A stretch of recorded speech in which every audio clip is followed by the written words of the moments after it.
الذي لا إله إلا هو الحي القيوم وأتوب إليه.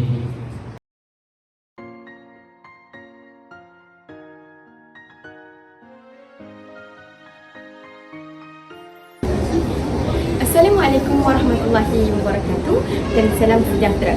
Saya dari wartawan TVPSS yang berada di Majlis Khatam Al-Quran yang diadakan bersempena program Izzat Ramadan sekolah kita. Program ini diadakan bagi menyemarakkan kecintaan murid terhadap Al-Quran serta menggalakkan amalan membaca dan menghayati Al-Quran dalam kehidupan seharian.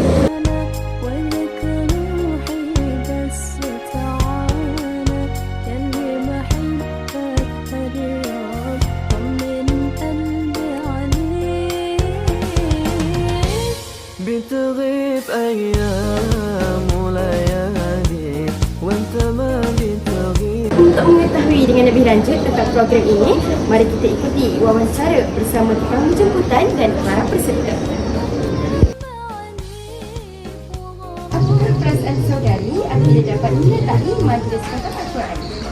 Perasaan saya selalunya sangat gembira dan juga sangat bersyukur kerana jadi antara pelajar yang terpilih untuk belajar dalam majlis ilmu yang sangat diperhatikan dan yang mulia ini. Dan saya juga berharap pada tahun depan kalau ada lagi kesempatan bertemu dengan bulan Ramadan yang mulia ini, Majlis Khatam Al-Quran ini akan terus diadakan. Terima kasih saudari.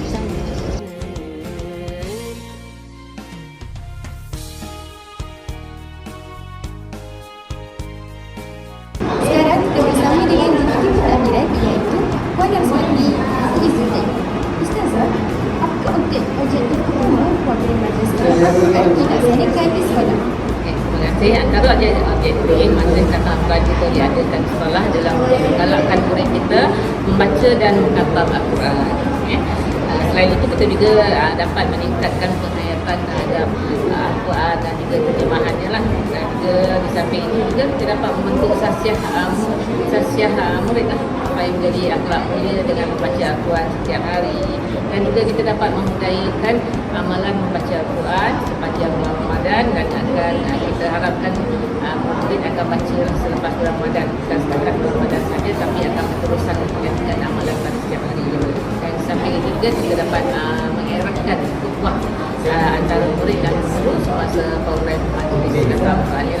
Itu saja. Terima kasih.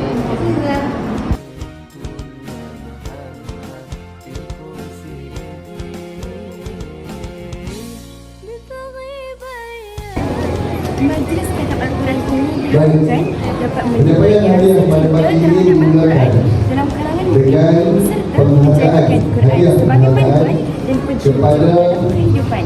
Yang lain dan tidak sadar TVPSS para pengawas sekian hati mungkin yang telah mengakhiri kajian kita pada